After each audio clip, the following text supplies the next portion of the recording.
Greetings, my fellow electronic music heads. Michael Babbitt returning once again for another video tutorial. This time, I'm getting a lot of requests for dubstep. So today, I'm going to show you how to make a dubstep super YOIY bass sound. So let us begin by opening up Omnisphere, obviously. And then we're going to go up here and click on the Edit button. And Layer A will be selected for us by default. We'll also have a synth waveform loaded by default, but we're going to swap this out with a Saw Square Bright waveform.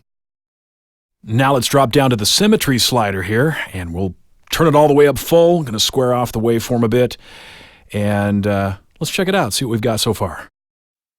And then we're just going to roll right over here and grab a filter. We're going to engage the low pass. Basic, just do a basic 12 dB low pass filter, and that will turn it on by default. And here's where you're going to have to take notes, maybe pause the video.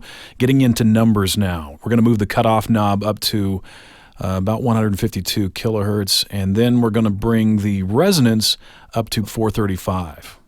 Now we're going to engage the solo button. We're going to make this a monophonic patch. And now we're going to head on down to the envelope section. We're going to start with the amp envelope, and we're just going to raise the release up to 38 milliseconds, I think should be good. And then we're going to turn the velocity knob all the way down so that when we hit our keyboard and play this patch, we don't have to worry about how hard we're going to hit it. It's going to sound loud. All right, let's click on the filter button now. And this is where you really need to pay attention to numbers again. Let's start with the attack. We're going to slide that up to 0.38, and then the decay, we're going to move to 1.34, and the sustain is going to be 0.22, and finally the release envelope we're going to set at 1.0. Now let's leave our velocity knob up full blast because we want to be able to affect the filter depending on how hard we hit the keyboard. Now that our filters are engaged, let's hear what we've got so far.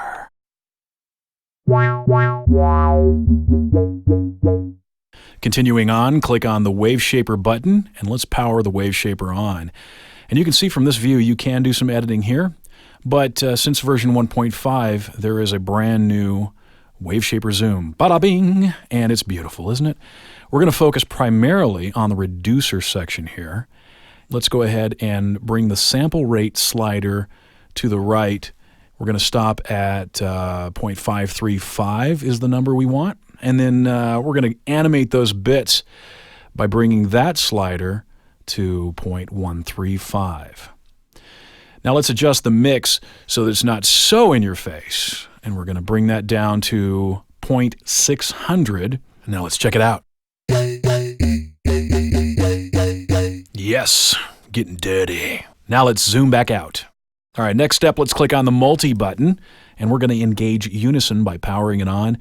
And let's fatten this up a bit by adding a little more detuning. Let's slide the detuning slider over to 0.230, and we'll leave everything else alone.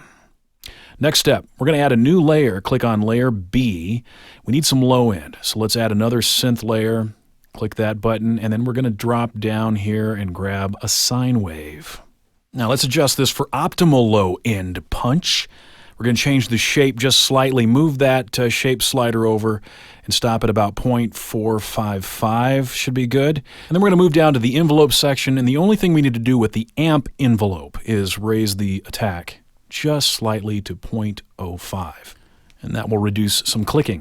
Let's turn the velocity knob all the way down. We don't want how hard we hit the keyboard to affect the volume.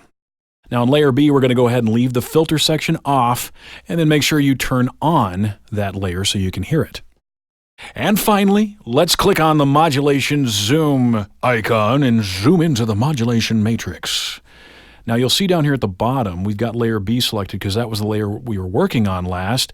We want to make sure we select Layer A, so click that.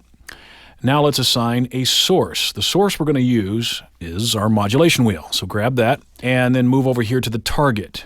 Click on the drop-down menu, select oscillator, and then move on down here and finally select the Wave Shaper sample rate. And that, my friends, is what we're going to modulate with the modulation wheel. That's a mouthful. Now let's move the depth slider down to 0.197. That should be good.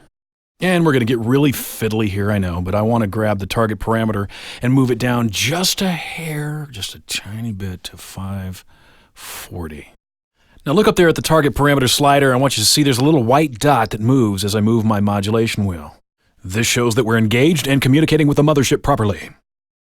And the final step to all this madness is click on the invert button. And what this is accomplishing is it's actually inverting the movement of the modulation wheel. Strange as it sounds, however, this is going to make the effect of the bit crusher rise instead of fall. I know. If you'd like it the other way, please feel free to take the invert button off, but this is the way I like it, so we're going to do it this way. Okay? I think it's time. Don't you think it's time? I think it's time. Let's hear what we have created.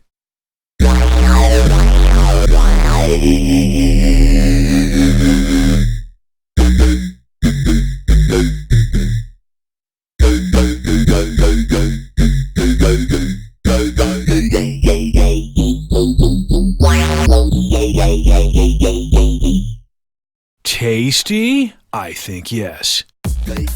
May the dubstep be with you. Thank you again for joining me for another video tutorial. I'm Michael Babbitt signing off. And if you don't have Spectrasonics Omnisphere, then check it out at spectrasonics.net. And hey, go make some music.